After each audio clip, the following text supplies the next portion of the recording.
මං ඉතින් මෙව්වා කියලා මට මොනා කරයිද දන්නේ නැහැ ඉස්සරහට. කියලා දානවා ඉතින් ආයෙ මෙහෙට බණවලට කියන එක්කුත් නැහැ.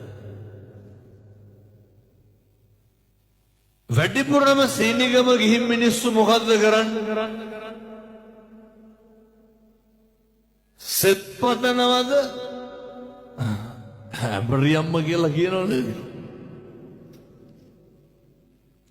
කියනවනේ කහුල් කැඩියන් කියලා කියන්නේ. කොරවයන් කියලා පට්ටු ගැට ගන්න. කාටද?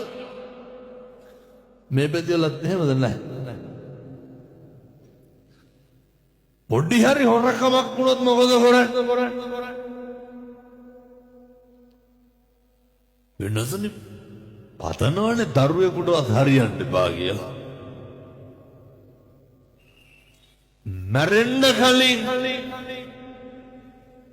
ජීවිතෙන් නතර කරන්න ඕන එකක් තමයි හොඳට මතක තියාගන්න.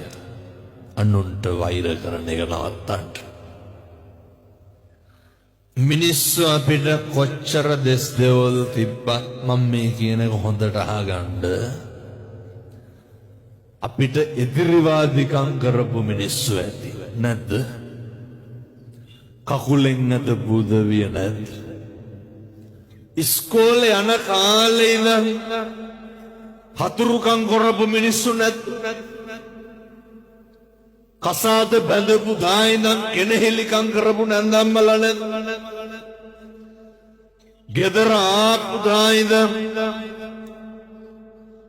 ගම රටත් එක්ක අපිරිය කරපු මිනිස්සු නැද්ද? රස්සාවත් එක්ක එපා කරපු යාළුවෝ නැද්ද? ජොබ් එකත් එක්ක එපා කරපු ආයතනයේ සමකාලීනව සේවකයෝ නැද්ද? ඔය ජීවිතය අපිරිය වෙන තරමට අප්‍රසන්න මිනිස්සු හම්බෙලා ඇති. බොහොම කරුණාවෙන් දේශනා කරන් සත්පුරුෂ පින්නතුනි ඔලු තියපු මිනිස්සු ඇති නැද්ද? නැත්ද සල්ලි ඉල්ලගෙන ආපහු දීපු මේ පැතිවල එහෙම නැතුව ඇති. මං කියන අනිත් පැතිවල ඉල්ල ගත්තාම ටිකක් දෙනවා හොරයි. ඔය සමහරු ඉන්නවනේ කියනවනේ හාමුදුරුවනේ දුන්නොත් දෙන්නේ 500යි. ඇයි ගන්න බැයි නම් දෙන්නේ 500යි. අරගෙන ඕන තරම් දෙන්න ඇත්තන්ගේ ජීවිතේට බොරු කියපු මිනිස්සු කොච්චර ඉන්නවද? රවට්ටපු මිනිස්සු කොච්චර ඉන්නවද? එකපාර නෙමෙයි දෙපාර රවට්ටපු මිනිස්සු කොච්චර ඉන්නවද? බොරු පොරොන්දු දීපු මිනිස්සු කොච්චර ඉන්නවද? අප්‍රසන්න කරපු මිනිස්සු කොච්චර ඉන්නවද? බුදුහාමුදුරුවෝ මොකද්ද උගන්වන්නේ? බුදුහාමුදුරුවෝ මොකද්ද කියන්නේ? ඒ මිනිස්සුන්ට අල්ප මාත්‍රයකින්වත් වෛර කරන්න එපා.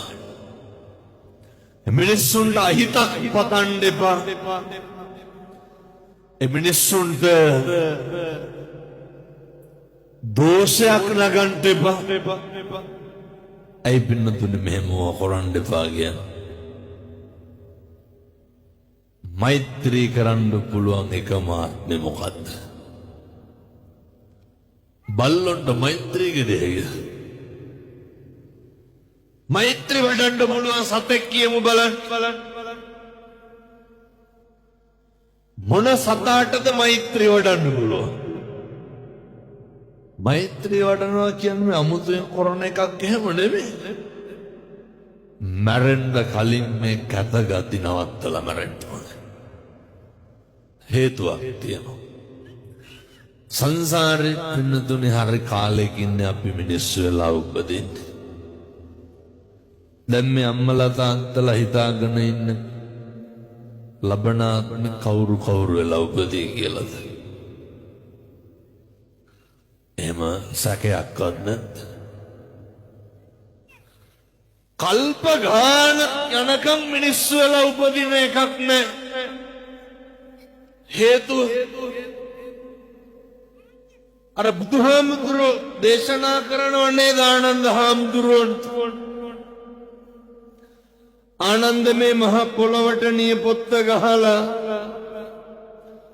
වැලි ටිකක් ගත්තාම ඕකේ රැඳෙන්නේ කොච්චරක්? ඒ වගේ බොහොම පොඩි ප්‍රමාණයක් පින්නත් මිනිස්සු වෙලා උපදී කල්ප ගානක් යනකම් ආය අපි මිනිස්සු වෙලා උපදින එකක්. දැන් ප්‍රශ්නයක් තියෙනවා. මොකටද මිනිස්සු වෙලා උපදින්නේ? ගැටලුවක් තියෙන. මේක ඉතින් තේරෙන්නේ හොඳ. මට දෙනකොට කතා කරනවා පින්නතුනේ හෙට ලෝක සුදු සැරෑටි දිනේ මං හිතන්නේ. හෙට එක අපේ ඇස් පේන්නේ නැති තරුණෙක් කතා කරලා කියනවා හාමුදුරුවනේ මිනිස්සුන්ට මේක ගිහින් අද කියන්නේ.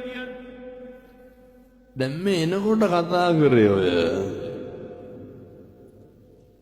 බොහොම ළඟින් ඇහැලිය ගොඩට එහයින් කතා කරනවා. මිනිස්සුන්ට කිය ඇස් පේන මිනිස්සු හරි පින්වන්තයි. ඇස් පේන්නේ නැති මිනිස්සු පව්කාර